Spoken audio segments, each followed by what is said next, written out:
expected to select only one question. Okay, right. Without wasting any time, also, the good part about economics is that in most cases, time allocation is actually given in each and every question paper. So you should always make sure that you take the maximum minutes given under each and every question. So section A, remember, it is always compulsory. So now the first question, which is 1.1 under question 1, reads as follows. Various options are provided as possible answers to the following questions. Choose the answer and write only a letter. An example is given there, A to D. Next to the question numbers, 1.1.1 to 1.1.8 in your answer book provided. So the typical example is given there. It's 1.1.9 and the appropriate choice in that regard is D. Okay, right. So now we are now landing on 1.1.1 and 1.1.1 reads as follows. The costs that do not change with the output are called dash costs. So now remember, grade 12s, I always tell you that in order for you to master multiple choice questions under economics, you should always follow what do we call elimination method, or apply the strategy or the technique that is called elimination method. So now, from the previous lessons, I did show you how this method normally operates. So you should go through all the given set of options from A to D before you can select the most appropriate answer. Okay, right. So now if you check A, we have the variable, B, we have the average, and C, we have the fixed, and D, we have the basic. So now remember, when you talk of the variable costs, if the waiter or the waitress has served you appropriately or well as the customer, you normally give out any form of incentive or any form of appreciation. So that appreciation, we call it externality. Okay, right. So now this externality has two types. There are those externalities that are positive. There are those externalities that are negative. So now the positive externality can be considered as the benefit, while this one of negative, they are not benefit, but rather loss. So now in this regard, our appropriate answer is going to be B. Why B? Because the question says the benefit gained by a third party which is not included in the market price. Okay, right. So now let's move on to the next question. The next question, we have 1.1.4, and 1.1.4 reads as follows. Actually, expenditure of a business on inputs required for production is called dash cost. So grade 12, if you still remember, under economics, in particular, when you were dealing with costs, when we talk of a word cost, we refer to the expenses that businesses or firms normally incur on the acquisition of vectors of production or inputs necessary to process or manufacture goods and services. So now we have two types of these costs. We have implicit costs and explicit costs. So now when we talk of the implicit costs, we refer to what? We refer to those fixed or binding costs, such as the payment for workforce or payments of the employees. We also refer to payment of rent and the likes. But now when it comes to explicit costs, we refer to the costs in line with our maintenance. Okay, right. So now total cost, if you still remember, I did explain that total cost is normally equivalent to fixed cost plus variable cost. So average cost, normally we have total cost divided by any given set of quantity. So now 1.1.1 actually requires you to give the type of cost that is in line with our production of goods and services. So now if you check the options given, I did explain the options given already. So the appropriate answer in this regard is going to be A. Okay, right. So now let's move on to the next question. Next question, we have 1.1.5. 1.1.5 reads as follows. The rate at which the central bank lends money to commercial banks is called dash rate. Okay, right. So now A, we have prime. So prime rate, we refer to the interest rate that is actually charged by commercial banks towards the customers or towards the borrowers or towards the individuals. So now these are prime rate or these commercial banks that we're actually referring to. We are referring to the likes of FNB, the likes of Capitec, the likes of Time Bank, the likes of Standard Bank, and many more. Okay, so now repo rate. Repo rate, we refer to what the interest rate charged by the central bank or what Reserve Bank or South African Reserve Bank towards businesses or commercial banks. So in this regard, the appropriate answer is going to be C. Okay, right. So now moving on to next question. Next question we have 1.1.6, of which it reads as follows: religious events that are classified under tourism. So remember, grade 12, whenever we are talking of tourism we refer to what we refer to a process, a technical definition. Externality, we refer to costs and benefits that are actually incurred by the third party. But now the simple definition, when you talk of externality, we refer to tips. I know most of you, you have been in hotels. So if the waiter or the waitress has served you appropriately or well, as the customer, you normally give out any form of incentive or any form of appreciation. So that appreciation, we call it externality. Okay, right. So now this externality has two types. There are those externalities that are positive. There are those externalities that are negative. So now the positive externality can be considered as the benefit, while this one of negative, they are not benefit, but rather loss. So now in this regard, our appropriate answer is going to be B. Why B? Because the question says the benefit gained by a third party which is not included in the market price. Okay, right. So now let's move on to the next question. The next question, we have 1.1.4, and 1.1.4 reads as follows: actual expenditure of a business on inputs required for production is called dash cost. So grade 12, if you still remember, under economics, in particular, when you were dealing with costs, when we talk of a word cost, we refer to the expenses that businesses or firms normally incur on the acquisition of vectors of production or inputs necessary to process or manufacture goods and services. So now we have two types of these costs. We have implicit costs and explicit costs. So now when we talk of the implicit costs, we refer to what we refer to those fixed or binding costs, such as the payment for workforce or payments of the employees. We also refer to payment of rent and the likes. But now when it comes to explicit costs, we refer to the costs in line with our maintenance. Okay, right.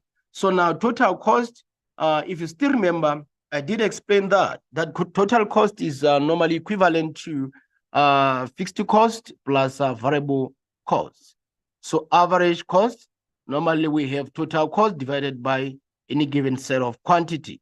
So now 1.1.1 actually requires you to give the type of cost that is in line with our production of goods and services. So now if you check the options given, I did explain the options given already. So the appropriate answer in this regard is going to be A. Okay, right. So now let's move on to the next question. Next question, we have 1.1.5. 1.1.5 reads as follows: the rate at which the central bank lends money to commercial banks is called dash rate. Okay, right. So now A, we have prime. So prime rate, we refer to the interest rate that is actually charged by commercial banks towards the customers or towards the borrowers or towards the individuals. So now these are prime rate or these commercial banks that we're actually referring to.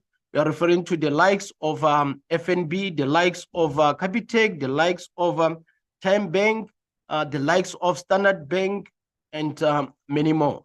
Okay, so now repo rate. Repo rate, we refer to what the interest rate charged by the central bank or what Reserve Bank or South African Reserve Bank towards businesses or commercial banks. So in this regard, the appropriate answer is going to be C. Okay, right. So now moving on to next question. Next question we have 1.1.6, of which it reads as follows: religious events that are classified under tourism. So remember, grade 12, whenever we are talking of tourism we refer to a process whereby an individual leaves the residential place and they go to other places. So now there are different set of reasons of leaving your residential place to other places or touring. So now there are different reasons like studying, religion, and the like. So now if we check the options given, we have eco, we have medical, we have business, we have culture.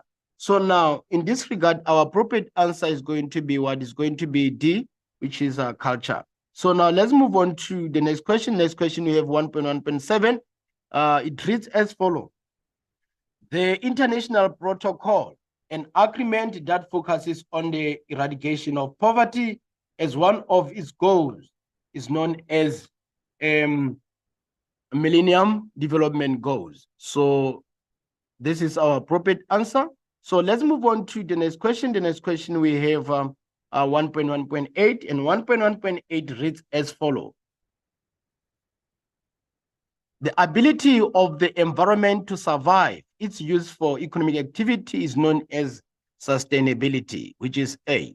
Okay, right. So now moving on to next question. Next question we have 1.2, and 1.2, remember, it's a matching questions. You are faced with column A and column B. So in most cases, under column A, you are given the concept, and in column B, you are given the descriptions. In this description can either be the definition, the explanation, the functions, the features, or the characteristics. So don't expect only the definitions. That is why I'm actually saying that here you should be flexible. Okay, right. So now we have our first concept in 1.2.1, so which is short run. So when you talk of short run, you talk of the period of production in which at least one of the vectors of production remains fixed. So now if we check the options given, our appropriate answer is going to be E. So we then have duopoly. So now under duopoly, we have what? We have a market that is dominated by two firms, such as Pepsi and Coca-Cola. So now if you check on the list of descriptions or characteristics given in column B, then our appropriate answer is going to be G. Okay, right, grade 12s. So now let's move on to the next question, which is 1.2.3, the black market. Black market, we refer to the market that is illegal. They are not paying tax.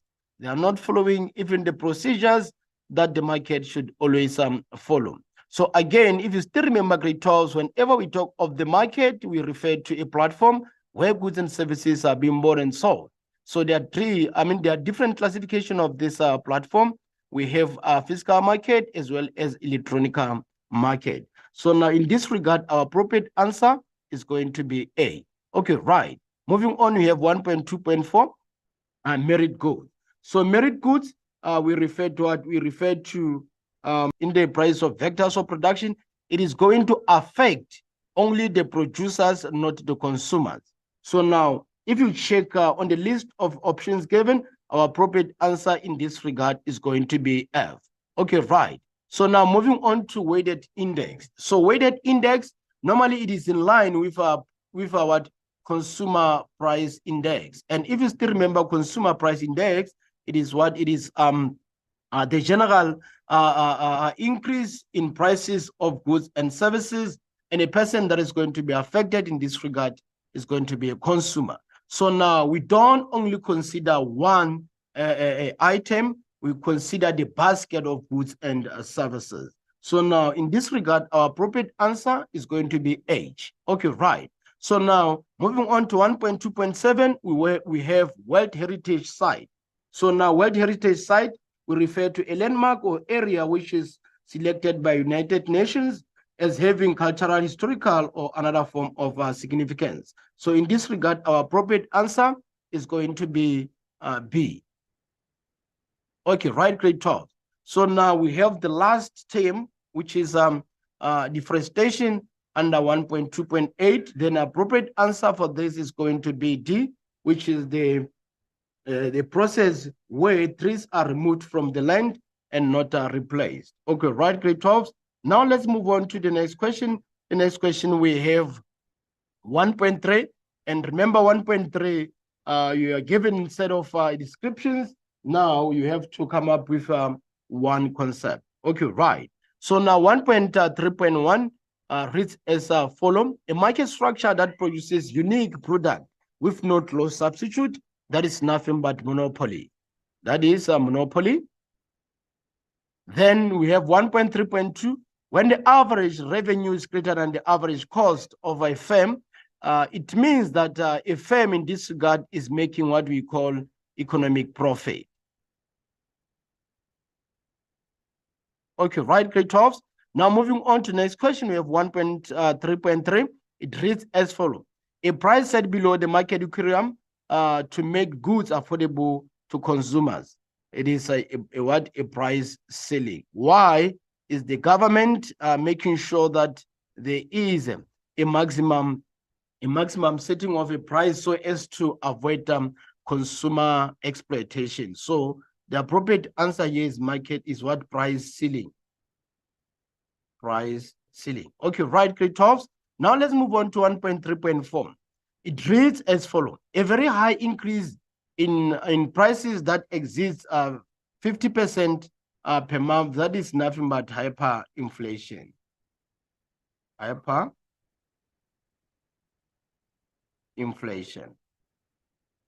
Okay, right, grade 12. So now let's move on to the next question. And the next question reads as follows: traditional ways of doing things that are unique to a given culture. This is nothing but folkways. This is folkways. Okay, right, grade 12. Now let's move on to the next question. We have 1.3.6. A license given to businesses to pollute to a certain limit. That is nothing but tradable, pollution permit, or marketable permission. Marketable pollution permit. This is tradable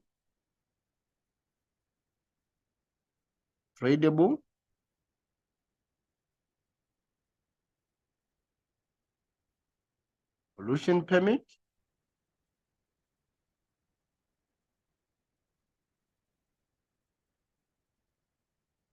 Tradable pollution permit or marketable permit.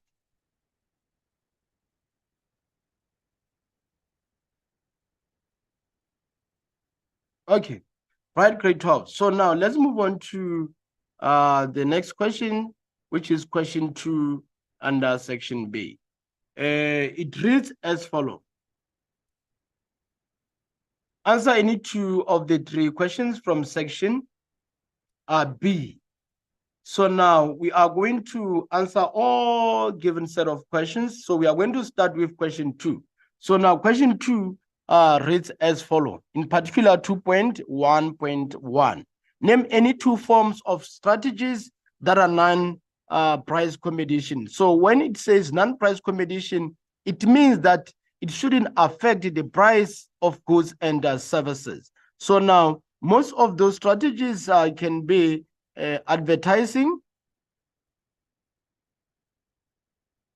Also, we can say flexible working hours. Flexible working hours. Okay, right. So now let's move on to 2.1.2. 2.1.2, it reads as follows: how will the levying of taxes on demerit goods influence their consumption? So remember, when we talk of demerit goods, we refer to those goods that are very dangerous or harmful to be consumed by the household. So now, the moment there is a tax charged on the consumption of these harmful goods, it means that the rate at which these goods are consumed, it is going to decrease. So in this regard, it means that there's going to be what? There's going to be a decrease in consumption, decrease in consumption. Okay, right, grade 12. So now moving on to the next question, we have 2.2. And 2.2, it does read as follows. Study the graph below and answer the questions that follow. So now if you check the graph that we are given, we have the graph of the pivot market.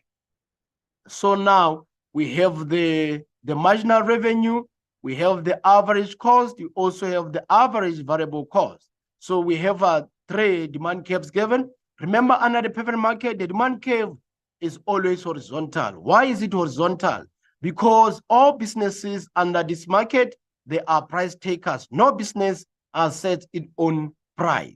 So that is why the demand curve is always horizontal. And this demand curve is always equivalent to the average revenue as well as the marginal revenue and the price. Okay, right. So now let's check the first question given. We have 2.2.1. Identify the curve that represents the supply curve in the graph above. The moment a question under economics says identify, it means that the answer is given there on the side of the diagram or on the scenario or on the cartoon. So now, if you supply curve normally is upward sloping. Why is it upward sloping? Because there is a positive relationship between the price of the product and the quantity. That is why this graph is upward sloping. The higher the price, the higher as well the quantity supplied by businesses. Okay, so now if you check and you compare all the given set of graphs, the graph that behaves like a supply curve is the marginal cost curve. So meaning marginal cost curve, in this regard, it is considered as our supply curve. Okay, right, grade 12. So now let's move on to the next question. Next question we have the marginal revenues. The question says, briefly describe the term marginal revenues. So when we talk of the marginal revenues, we normally refer to the change in total revenue when an extra unit of output is sold. This is nothing but change in total revenue, change in total revenue when an extra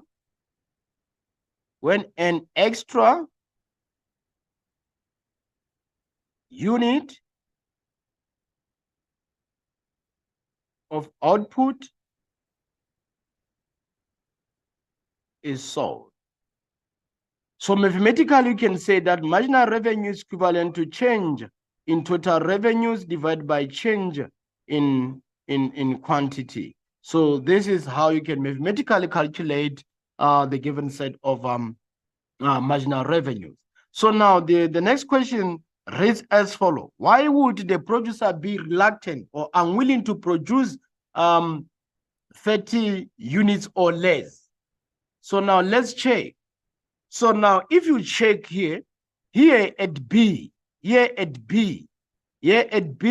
where we have our marginal cost being equivalent to the marginal revenues, here all firms are generating normal profit. They are generating normal profit. So now the moment firms produce a quantity that is less than 40, it means that the chances of that firm being shut down are very broad. Why am I saying that? Because at the market price of 15 and quantity 30, the business only covers variable costs, which is average variable costs. Then the business might be forced to close down because there are no profits that are being generated in this regard. So we are saying that here, the business cost market price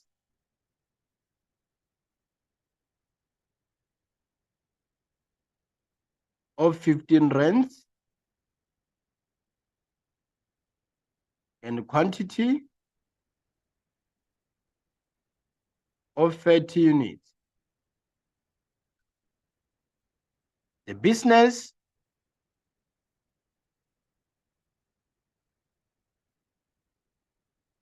will only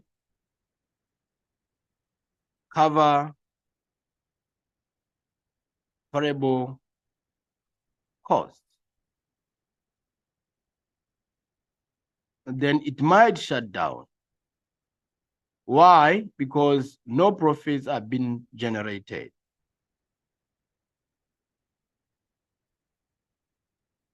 Okay, right, grade 12s. Now let's move on to the next question, which is 2.2.5. So 2.2.5, it reads as follows. Use the graph above to calculate the total revenues when the price is 25 rands. Show all the calculations, including the formula. So grade 12s, remember, whenever you calculate the total revenues, you're going to say price times quantity. So now whereby we have what we have price as 25 rands, then we have the given quantity as 50. So now when you substitute, you're going to say 25 rands multiply by 50 units. So you are going to get what? Going to get 1,250. So now this 1,250 is your final answer. Okay, right, grade 12s. Let's move on to the next question. Next question, we have 2.3. So 2.3 reads as follows. Study the extract below and answer the questions that follow. Okay, right. So now, pay hike for domestic workers. The Department of Employment and Labor's National Minimum Wage Commission has recommended an above inflation wage increase to the NMW for 2023, which could see the rate for domestic workers jump to 25 rands per hour. And then also with the consumer price index average around 7% in 2022, which will put the hike to around 8% in 2023.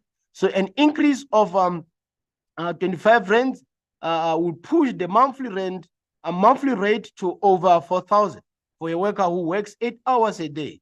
So that means 20 days a month. This will be approximately 300 more than in 2022. Okay, right. So now the first question, which is 2.3.1, reads as follows. Identify the percentage increase in minimum wage in the extract above. So if you still remember grade 12s, I told you whenever a question says identify, it means that the information you are going to pick the answer from the given set of information. It can either be a cartoon, a scenario, and the like. So now, if you check here, we have 8% for 2023 and also have 7% for 2022. So the difference is going to be 1%. So it means our appropriate answer in this regard is going to be 1%.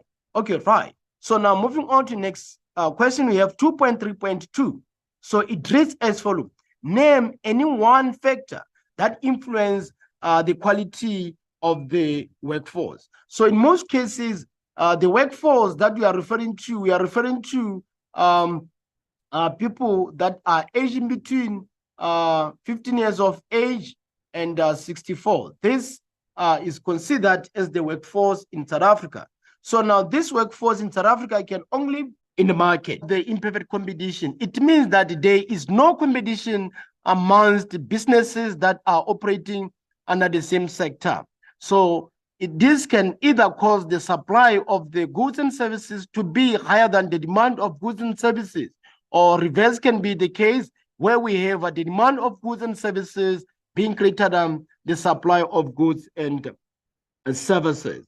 Okay, right. So now the question asks you, why would the government intervene when there is imperfect competition in the market? Remember, the moment there is imperfect competition, it means that businesses are going to exploit customers. So now the government is needed so as to avoid exploitation of customers, to avoid exploitation of customers, to avoid exploitation of customers.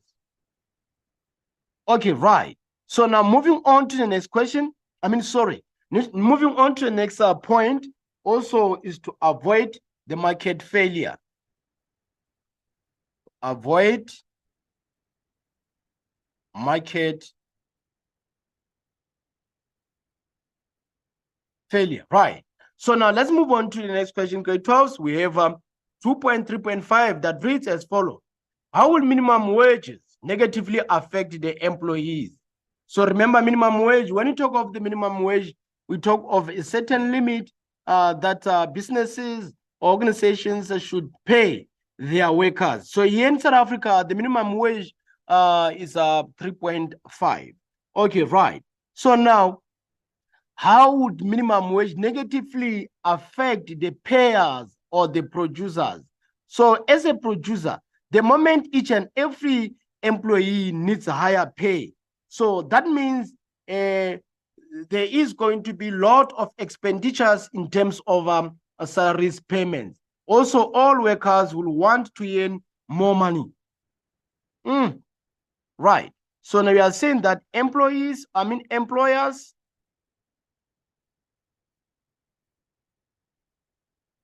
wage expenses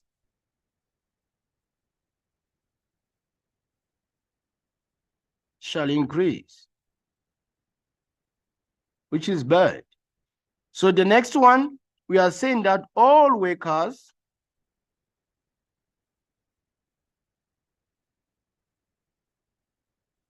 would want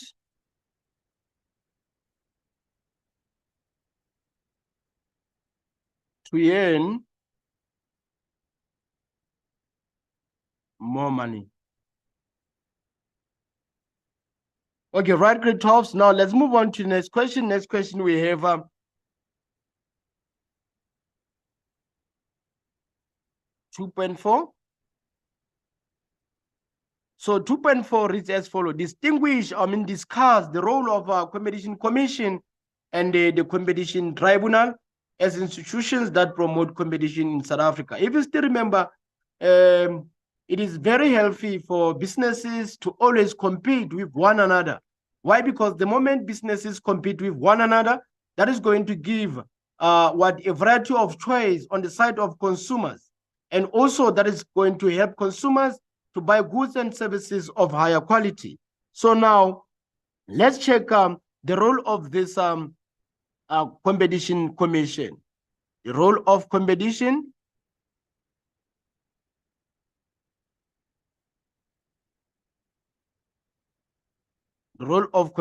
commission.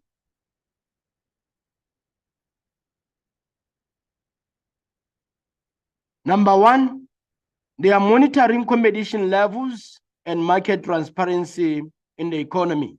Also, they investigate an anti-competitive conduct and restrictive practices. So now, checking on the side of competition tribunal, they actually give authorizing or prohibiting larger megas or adjudicating on any conduct prohibited by the act. Okay, right. So now let's check. We are saying that first one here, investigate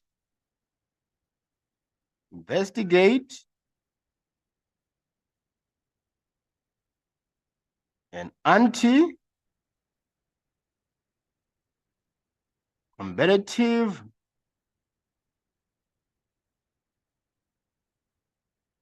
behavior.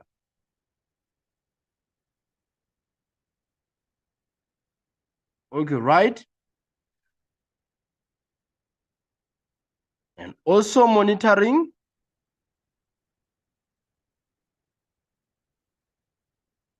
competition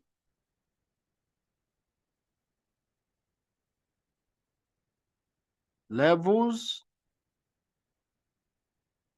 and market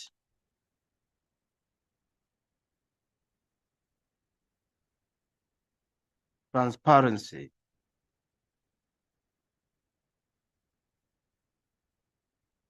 Okay, so now let's check the role of competition tribunal.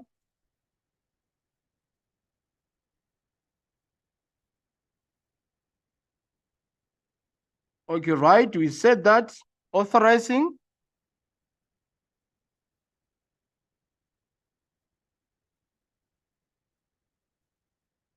or prohibiting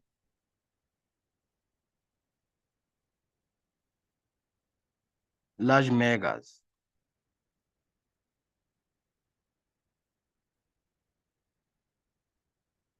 Also,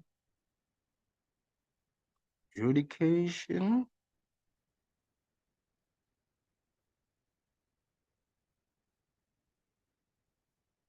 on any conduct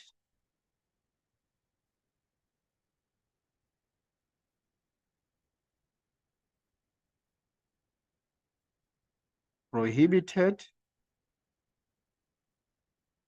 by the act. Okay, right.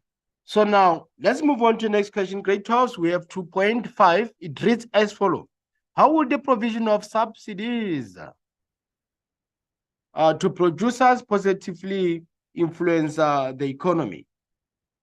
Number one, the overall prices of goods and services shall decrease. And the second one, the quantity demanded of a good or service shall as well increase. So that means the overall supply of goods and services shall increase as well. So an industry is also going to be able to allow its producers to produce more of that good and service.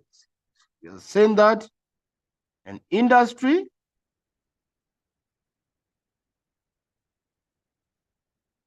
able to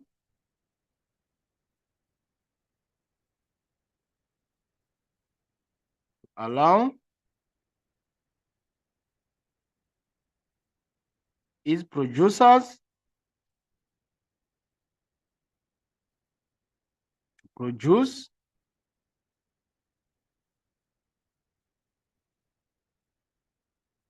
more goods and services. So that means the overall supply of goods and services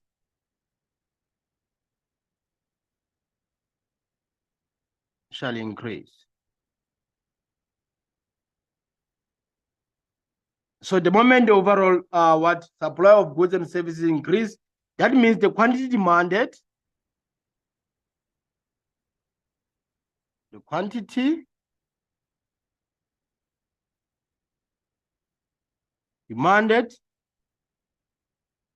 of goods and services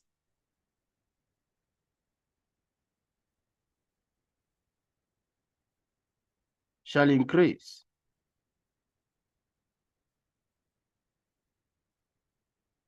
And that on its own, it is going to as well influence the overall price of goods and services to decrease. Then the overall price of goods and services shall decrease. Okay, right, grade 12s. Let's move on to the next question, which is question 3. Let's move on to the next question, which is question 3. And question 3 reads as follows. Answer the following questions. So now we are going to start with question 3.1.1. So now 3.1.1 reads as follows. Give any 2 examples of goods that are excluded when calculating the core inflation. So grade 12, if you still remember, when we talk of the core inflation, we refer to inflation where items from the consumer price index that are highly volatile are normally excluded. So now if you check here, we have the likes of petrol and what? Diesel. Okay, right. So now moving on to the next question, which is 3.1.2. How does air pollution affect the environment? So the air pollution is going to negatively affect the species. So now the species that you are referring to in this regard, we are going to refer to animals and plants. So animals might get sick, also plants might die. So we are saying that species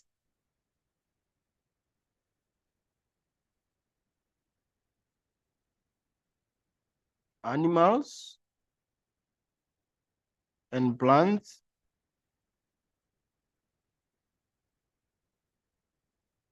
might negatively be affected.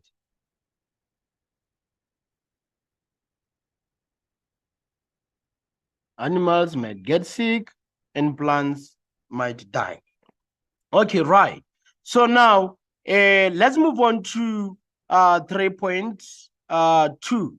3.2 reads as follows. Start the cartoon below and answer the questions that follow. So now if we check out the questions that we are faced, we are given the inflation information, and also we have the cartoon of a gentleman there, Reserve Bank, we have money printer, we have value of money, we have goods and services, we have the economy. And the short message is written there. The South African Reserve Bank is a member of the International Monetary Fund, which works closely with the World Bank to promote global financial stability and economic growth. Okay, right. So now let's check out 3.2.1. 3.2.1 says identify. And if you still remember, I told you that whenever the question says identify, it means that the appropriate answer is given there on the scenario. So now the question says identify in the cartoon and information above the institution that determines the interest. Interest rate. The institution that determines the interest rate in this regard is going to be South African Reserve Bank or Reserve Bank. South African Reserve Bank or just Reserve Bank. Okay, right. So now we have 3.2.2. Name the monetary policy instrument that relates to the selling of our goods and services. Government bonds. So this is nothing but open market operation, which is OMO. Okay, right. Moving on to the next question. Next question, we have 3.2.3. It reads as follows. Briefly describe the term administered prices. So when we talk of administered prices, we refer to prices of goods and services that are set by the government or controlled by the government, such as prices on utilities. Prices of goods and services that are set or controlled by the government.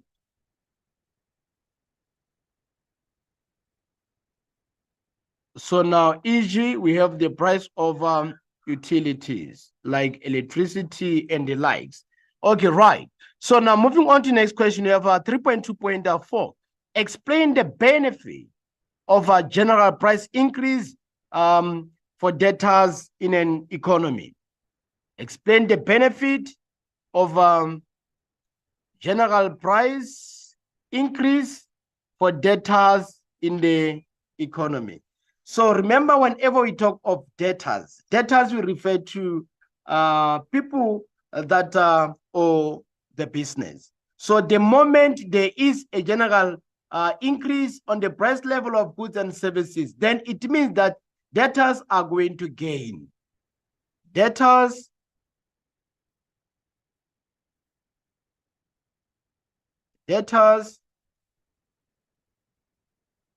shall gain more. Okay, right. So now let's move on to the next question. The next question we have 3.2.5. How would oversupply of money impact the economy. So grade 12s, remember when we talk of the economy, we refer to household. We also refer to firms or businesses. We refer to firms. We also refer to the government as well as the foreign sector. So now, oversupply of money, it means that central bank is creating more money, and there is a lot of money in circulation. And the moment there is a lot of money in circulation, that is the indication that inflation is going to occur. Why inflation is going to occur? Because that is going to trigger or influence the prices of goods and services as well to shoot up. So the moment the prices of goods and services are already high, then there is inflation taking place. And that is going to negatively affect the household. Why is it going to negatively affect the household? Because whatsoever basket of goods and services that they used to buy with the same amount is now going to decrease. It means now household purchasing power is going to decrease. So now let's check on the side of firms. On the side of firms, that is the indication that firms are going to collect lesser profit. Why are firms collecting lesser profit? Because now they are going to be forced to increase the prices of whatsoever goods and services that they are charging, they are selling. Why? Because remember, they are now forced to spend a lot of money to acquire or to manufacture goods and services. Meaning, in this regard, firms are spending a lot of money on vectors of production.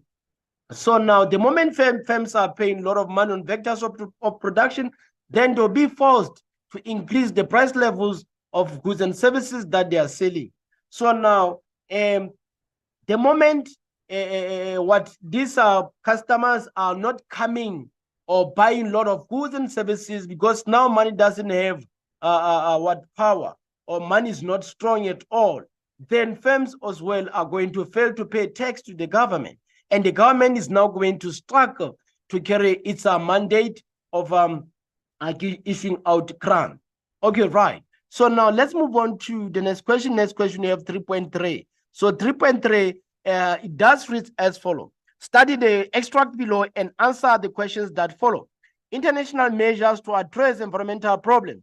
The Kyoto Protocol on Climate Change commits industrialized countries to limit and reduce greenhouse gas emissions in accordance with agreed individual targets. So the protocol sets binding emission reduction targets for 47 industrial countries. Okay, right.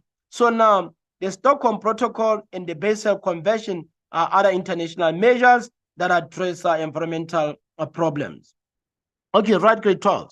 So now let's check 3.3.1. It reads as follows. Identify the international agreement that aims at limiting chemical waste. So now, because of the word identify, it means that you have to go straight to the given scenario, then you pick the answer. So now the answer in this regard is going to be called Kyoto Protocol. Okay, right, grade 12. Now let's move on to the next question. Next question, we have 3.2. It does read as follows. Name one other international measure on climate change.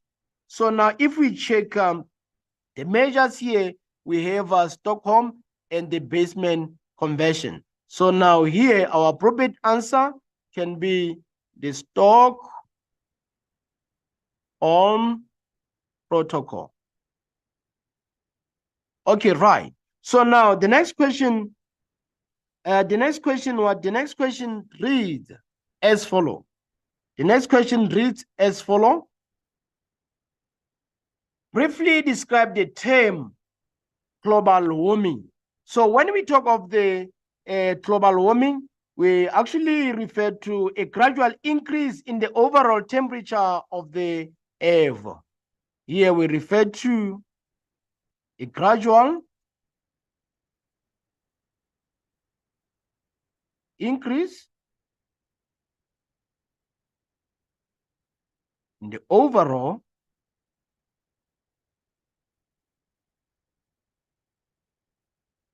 temperature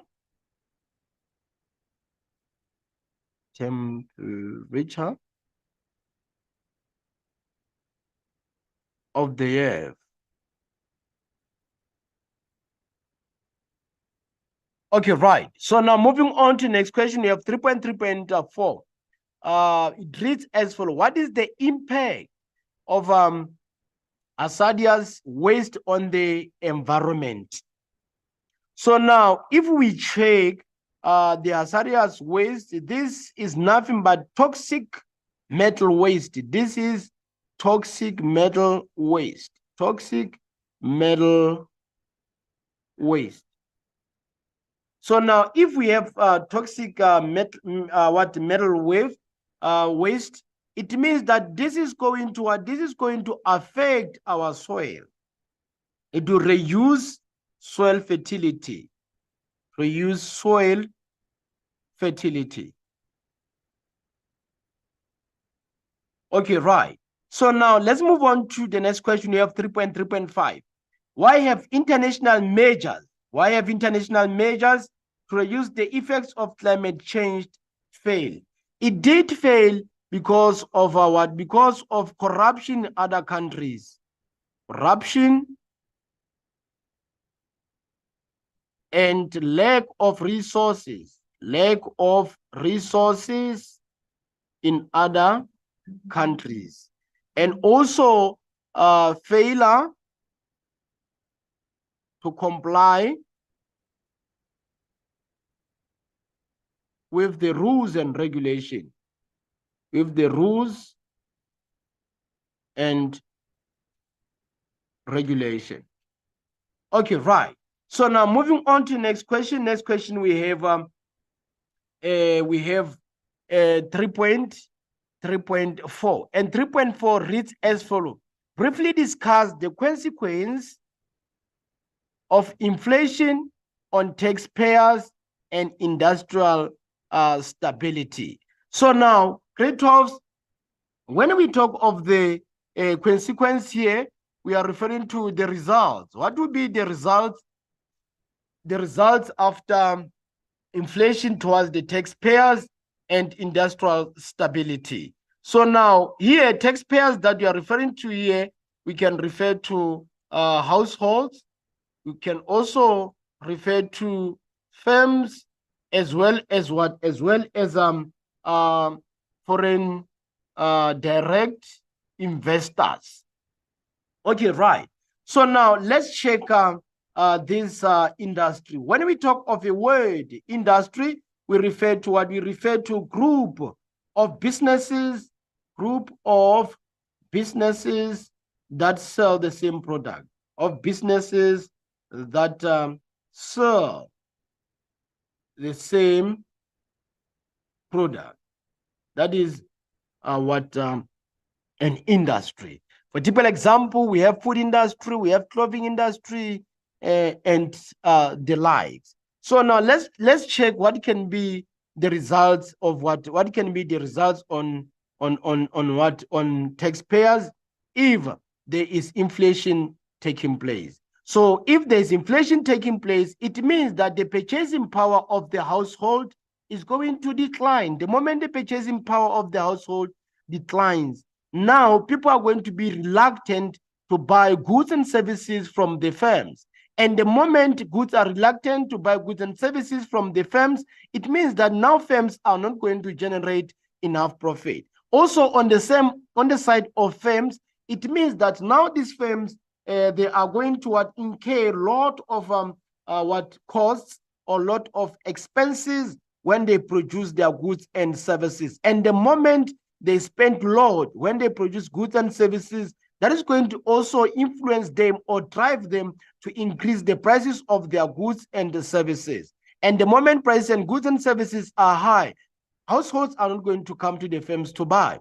So that is going to cause the firm to collect less profit. And the moment they collect less profit, it means that for them to pay tax is going to be a struggle.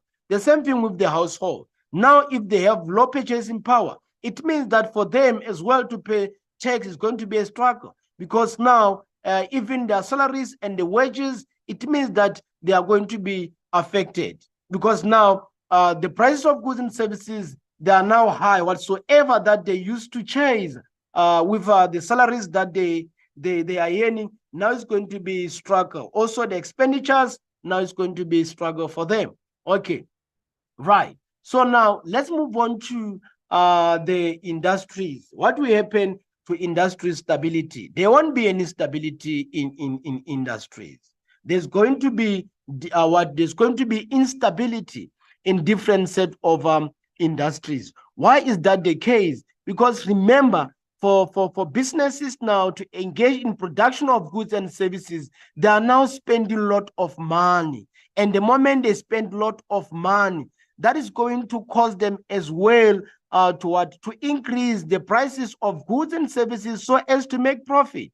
And by so doing, on the other hand, they drive away households or buyers or customers, because customers normally prefer goods and services with the lesser amount. So in that regard, it means that industries also, they are not going to be able to generate the anticipated profits. Okay, right. So now let's move on to the next question. The next question we have 3.5, and 3.5 reads as follows: evaluate the impact of climate change on the economy. What do we mean by climate change? Climate change, we refer to a change in weather pattern. When we have different changes in weather pattern, that is nothing but a climate change. So now what will happen if there is this change in climate? So now remember, household is considered as one of the economy. We also have firms as one of the economy. We also have government as well as a foreign sector. So now, if you still remember, the moment there is a climate change, it means that the production of goods and services is going to be negatively affected, because some of the businesses, they are seasonal. And now if the climate is not preferable, it means that for those businesses to engage in selling, it is going to be a struggle for them. And the moment they struggle engaging into selling goods and services, it means that they are going to fail as well to pay the anticipated tax charge. Okay, right. So now, also on the side of the household, the moment there is a climate change, it means that the standard of living for household is going to change. It is going to decline.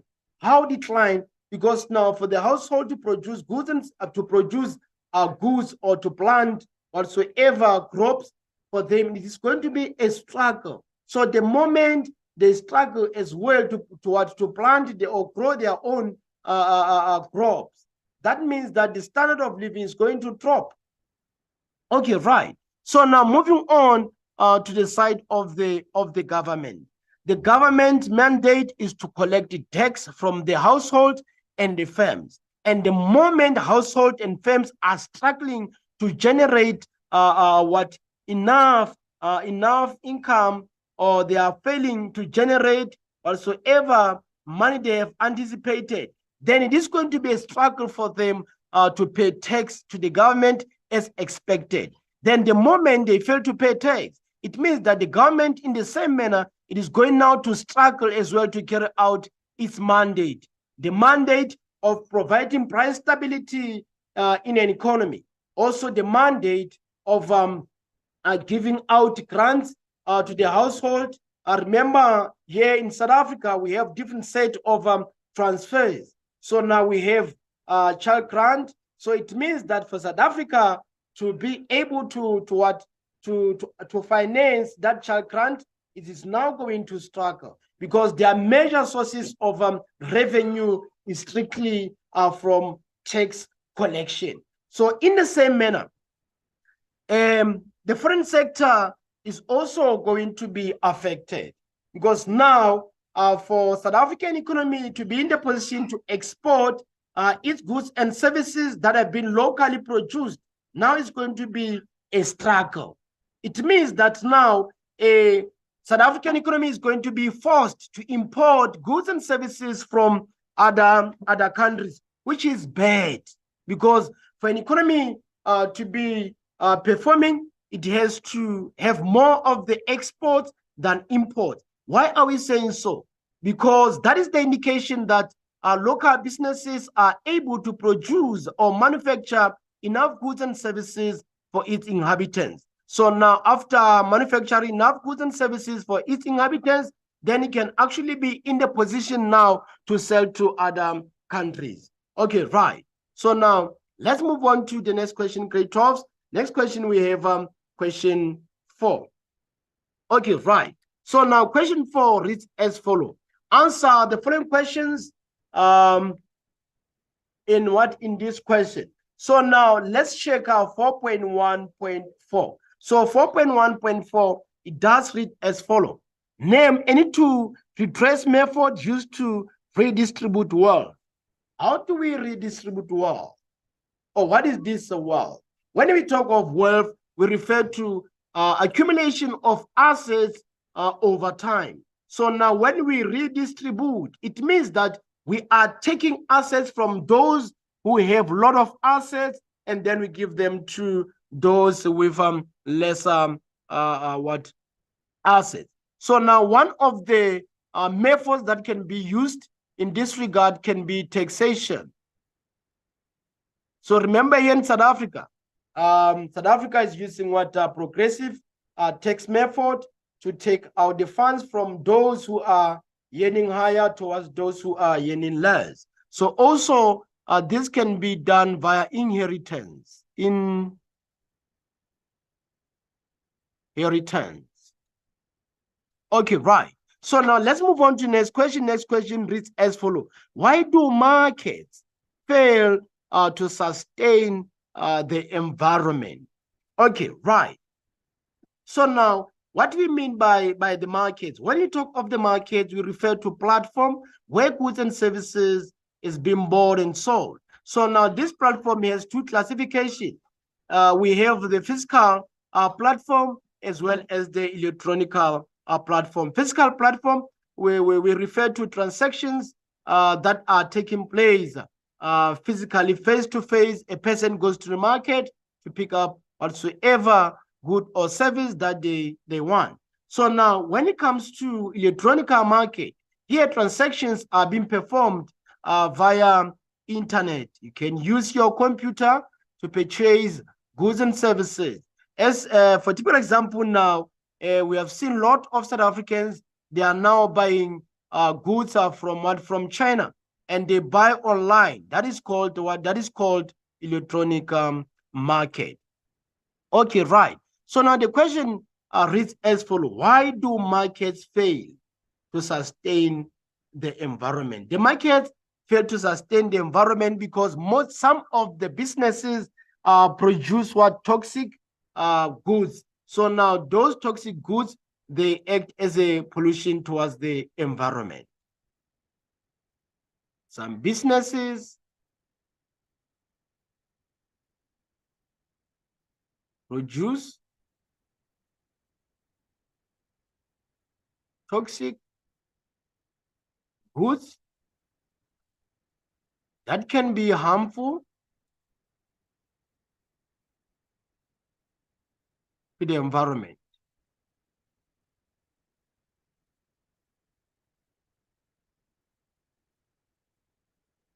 Okay, right, grade 12. Now let's move on to the next question. The next question, we have a table under 4.2, and it reads as follows. Study the information below and answer the questions that follow. We have costs and benefits of building a dam. So now we have the project A, project B, and project C. So if you check the costs for project A are given, the cost for project B as well are given, as well as the cost for project C. Also, the benefits for this project are given. Also, benefits for project B as well as benefits for project C are given. So now the first question under this 4.2 reads as follows. Identify in the information above a project that has the most benefits.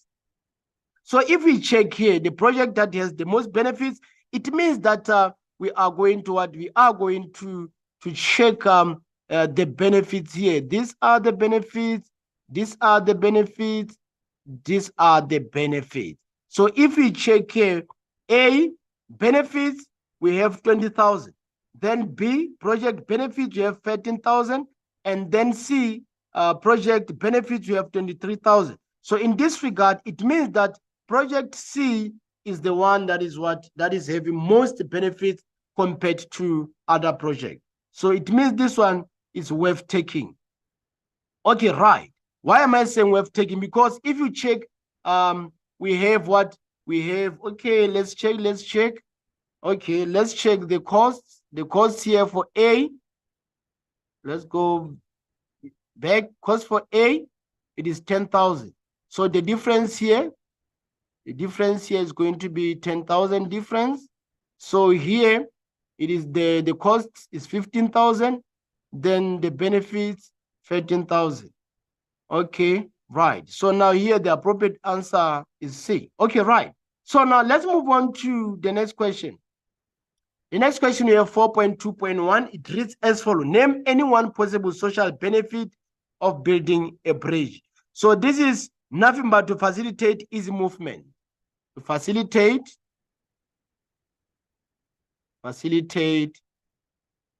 an easy movement. It can be the movement of households or the movement of goods and services. Okay, right. So now moving on to the next question, we have 4.2.3. It reads as follows.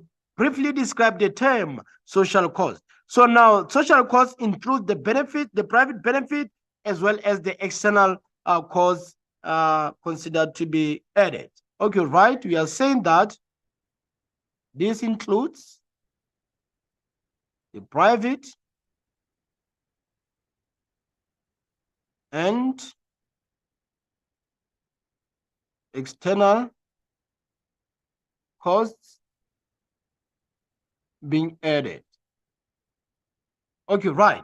So now let's move on to the next question, which is 4.2.4. 4.2.4 reads as follows. Why should the government conduct a cost-benefit analysis? So now the government normally has to conduct this analysis because it wants to compare which project is worth taking.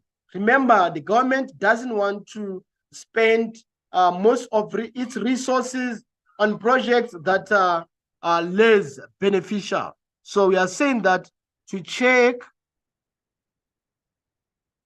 if the project is worth taking. Okay, right.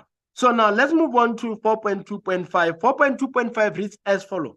Determine which project is most beneficial by calculating the cost-benefit ratio for project B. If you check up for project A, cost-benefit ratio has been calculated for you. Then project B, not yet calculated. Project C, calculated. So this is how we are going to calculate the ratio. So we have 15,000 is to 13,000. So we check which amount is less. So now if we check, we have what we have left hand side, we have right hand side. So the figure on our right hand side is less than the figure on our left hand side. So you are going to divide by 13,000 on both sides. 13,000. So moving on to the next step, we are going to have 15 divided by 13 is to 1. So now we're going to say 15 divided by 13, we have 1.2 is to 1. So it means that this is a what? 1.2 is to 1. Okay, right. So now let's move on to the next one. The next question in grade 12. Then the next question that we have what? We have 4.3. We have 4.3. And 4.3 reads as follows. Study the cartoon below and answer the questions that follow. So now if we check the cartoon, we have taxes, subsidies, property rights, as well as education. So now let's check 4.3.1. Identify in the cartoon above the measure that is used as incentive for people to privately care for the environment. So if we check taxes, that is not an incentive. Subsidy and not an incentive, this one as well, then our incentive is going to be property rights. Property rights. Right, grade 12. Let's move on to the next question. We have 4.3.2.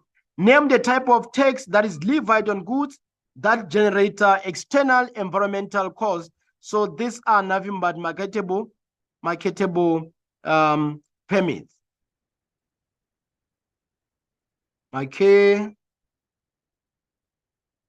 Marketable permits, right? So now let's move on to the next question. Next question we have 3.3.3. Briefly describe the term conservation. So conservation is nothing but the sustainable use of the resource and management of natural resources so as to ensure availability in future. Sustainable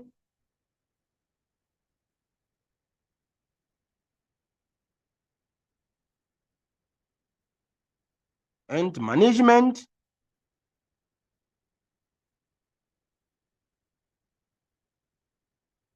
of natural resources.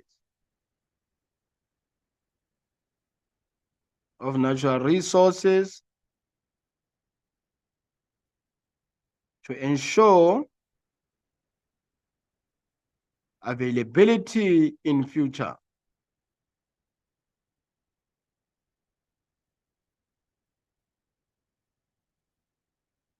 Okay, right, grade 12. Now let's move on to the next question. We have 4.3.4. So it reads as follows. Explain the role played by education in protecting the environment. The role played by education in protecting the environment. So now the moment human beings or household or people are educated on the pollution types, it means that there is going to be minimum pollution. The rate at which they are polluting the environment is going to decrease because they would have been taught how to protect the environment. Okay, right. So now moving on to 4.3.5, how can environmental subsidies be used to ensure environmental sustainability? What do we mean by subsidies? Subsidies, we refer to what we refer to amount of money that has been paid by the government to businesses on behalf of the consumers. So the government normally gives out these subsidies so as to avoid customers buying goods and services with the higher price levels. Okay, right. So now, how can environmental subsidies be used to ensure environmental sustainability? So this can actually, what the government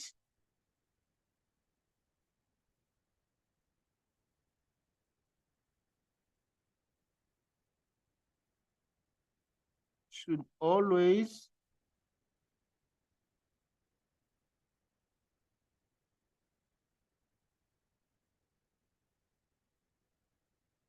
ensure that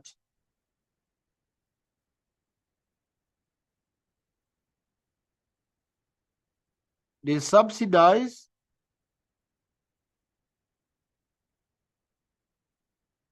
goods and services that are desired or preferred by customers. Okay, right. So now moving on to the next question, we have what? Next question we have 4.4. We have 4.4. With the aid of well-labeled graph, explain profit maximization using the total revenue and the total cost. What do we mean by the total revenue? When we talk of the total revenues, we refer to what? We refer to price of the product multiplied by the quantity of the product.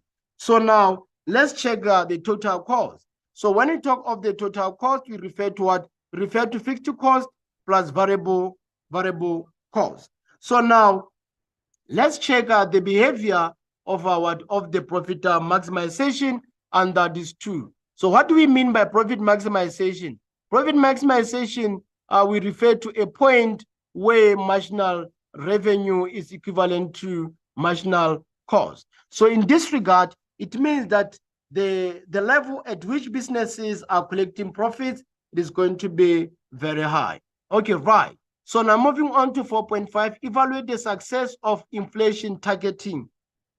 Inflation targeting in combating inflation in the country. So if you still remember, the inflation target here in South Africa is between what? Is between 3% and 6%. So far, South Africa has been managing to maintain its inflation level between 3% and 6%, except early this year. If you still remember, early this year, the inflation rate for South Africa was roughly around 7%. But later, then it recovered to range between 3% and 6%.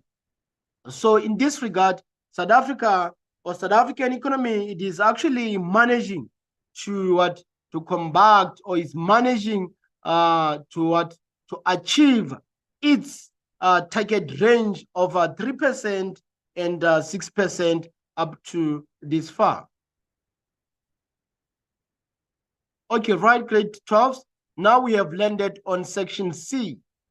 So if you still remember grade 12 section C, you're supposed to select only one question. So now make sure that when you select that question, you understand the requirements of that particular question. So already these questions, they're directing you on how to structure your essay. So now remember, you must add introduction, and under this introduction, you give the definition of the term understudy. So now this 6 marks question is going to be your main part. This is going to be your main part, and then this 10 marks question is going to be your additional part. This is going to be your additional part. So now from there, you have to write or provide the conclusion. So remember, when you write the conclusion, make sure that whatsoever points that you're writing under conclusion, you didn't show or write them on your additional part or main part. Okay, right. So now if we check what the question wants, the question says, compare and contrast the market structure of a monopolistic competition with an oligopoly in detail. Okay, right. So now let's check our introduction.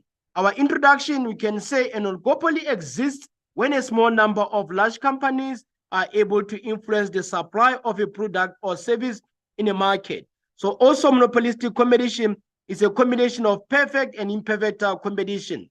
It has to some extent the characteristics of both. So there are various market structures that exist in the economy. Okay, right. That can be your essay part. So now let's move on to the main part or main body. So main body, we are going to give the subheadings. So the first subheading that we are going to consider is number of businesses. What happens under number of businesses? Also, you are going to check the nature of the product. Also, you are going to check the control over prices. You are also going to check the entrance or entry. Are there any restriction? Are there any barriers? Also, you are going to check economic profit or loss. You are as well going to check the information. Is the information given there complete or not complete? Remember, under economics, when you say the information is complete, we mean that whenever as a consumer or household you go to the market to inquire about the price of any product, even if you're not going to pick one or you're not going to buy, they should accommodate you, right? So now let's check number of businesses. Number of businesses. So monopolistic competitive markets have many sellers with small market share. Only a few suppliers manufacture the same product in an oligopoly market. So now let's check the nature of the product. So monopolistic competing firms' products are differentiated to gain a larger market share than its competitors. Also, in an oligopoly, products are homogeneous or differentiated. So now let's move on to control over prices.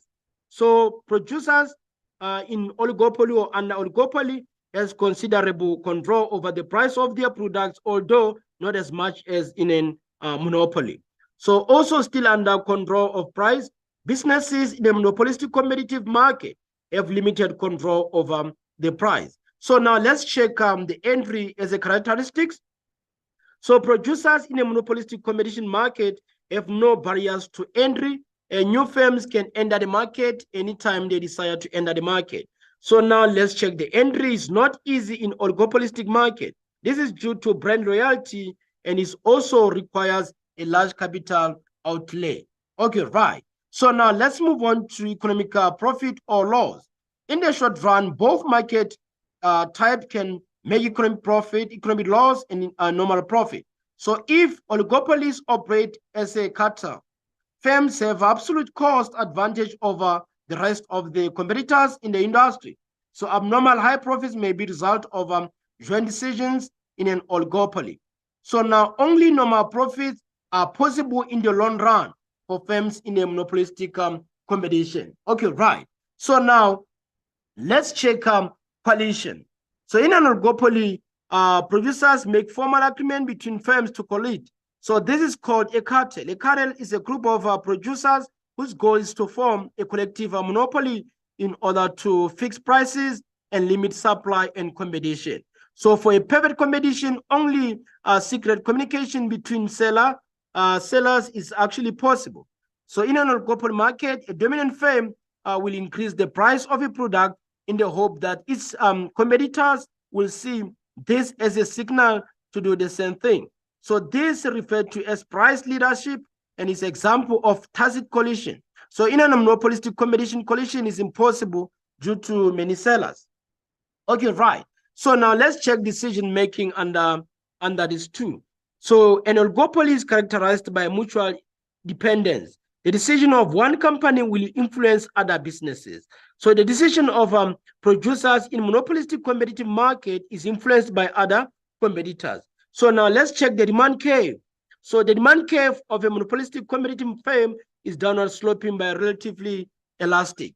So now as well, let's check the demand curve of an oligopolistic is downward sloping, but kinked relatively inelastic and elastic. So let's check examples. An example of monopolistic competing firm is food outlets, in particular fast food outlets. So also an example of oligopoly can be opaque. So let's check technical efficiency. Under technical efficiency, a monopolistic competitive market is close to being technically efficient possible.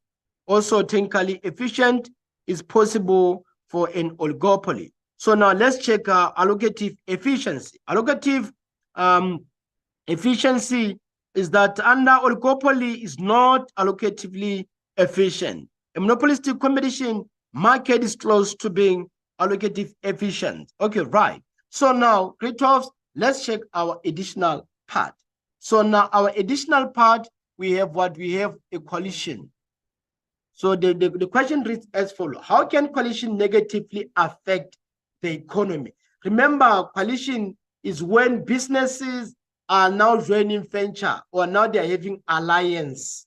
So the moment they do that, they are running away from paying, they're running away from competition. So according to South African Competition Act, it is healthy for all businesses to compete, because the moment businesses compete, they are not going to rest. They are going to always try by all means to devise their strategies or adjust their strategies to make sure that they have larger market share than other businesses, because in that particular market, each and every business is fighting for larger market share, meaning they want to have as many customers as possible. So now the moment these businesses are now colluded, it means that they are going to disadvantage those who buy goods and services.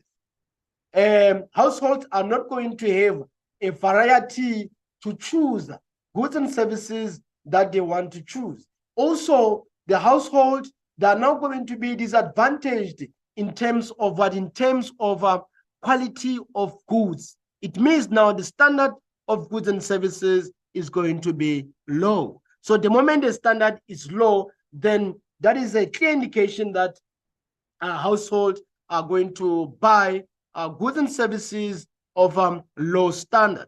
So now remember, grade 12s, I told you earlier that whenever we talk of the economy, we refer to household, we refer to firms, we also refer to government as well as the foreign sector. So now let's check how this coalition is going to affect the government. So now it means now if a lot of businesses were paying tax to the government, it means now one business is going to pay tax to the government, and now the government tax revenues are going to decline. Okay, right. So now grade 12, let's move on to the next question, which is question 6. If you still remember, I said it in a previous question that already this denotes the structure of the essay under economics. So now 26 marks is nothing but main part. So when we talk of this 10 marks is nothing but additional part. So now you have to come up with an introduction, and also here you come up with a conclusion. Okay, right, grade 12. So now let's move on. So now the first question reads as follows: examine in details the benefits of tourism. So now under introduction, you have to define the word tourism. So tourism is the activities of people traveling to and staying in places outside their usual environment for no more than one consecutive year for leisure.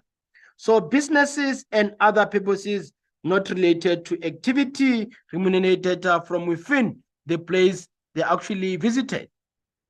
So now let's check the household. So now if we check how tourism affects the household, households benefit through three main impacts of prosperity: earning an income directly from the tourism industry. Spending by tourism means income to household because of salaries and wages they earn through employment or through their own endeavor in the tourism industry.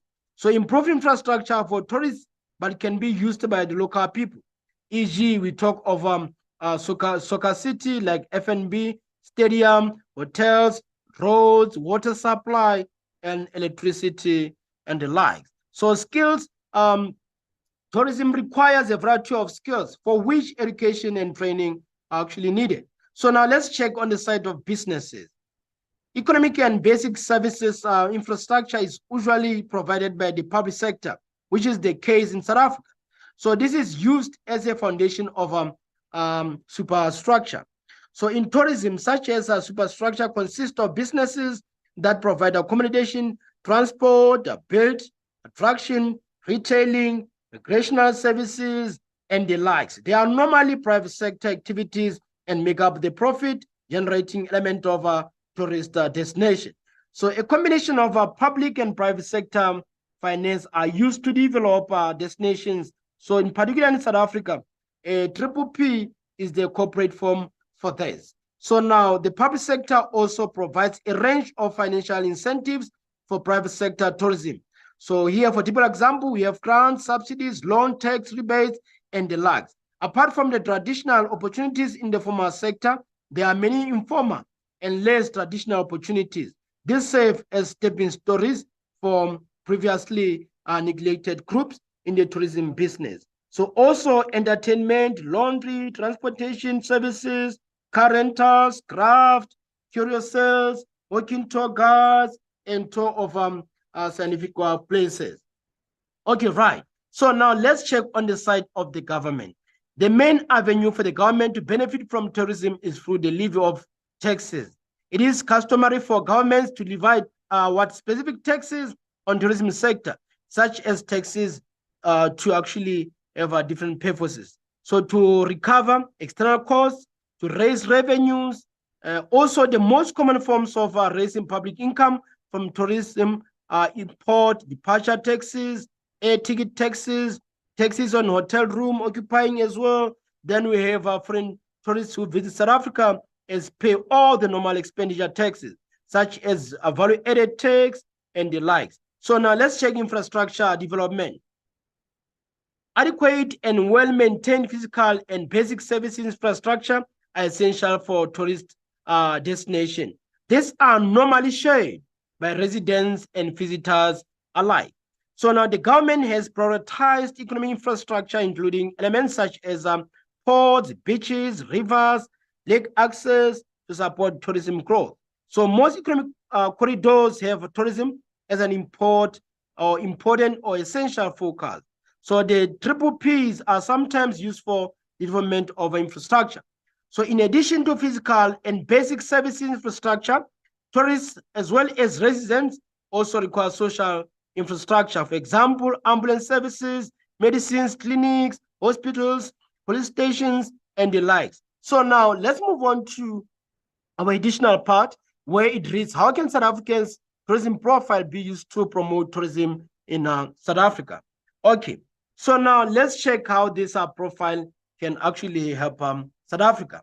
So tourists will understand our indigenous culture, history, and environment.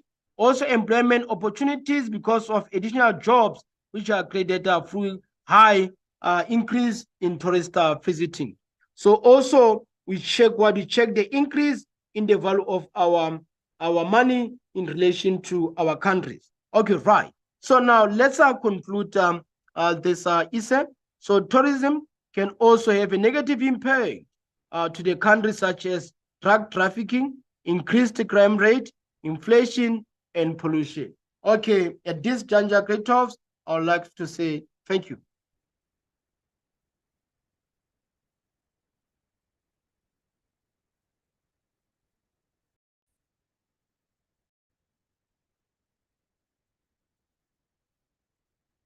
Okay, Great Talks, surely you're all fine.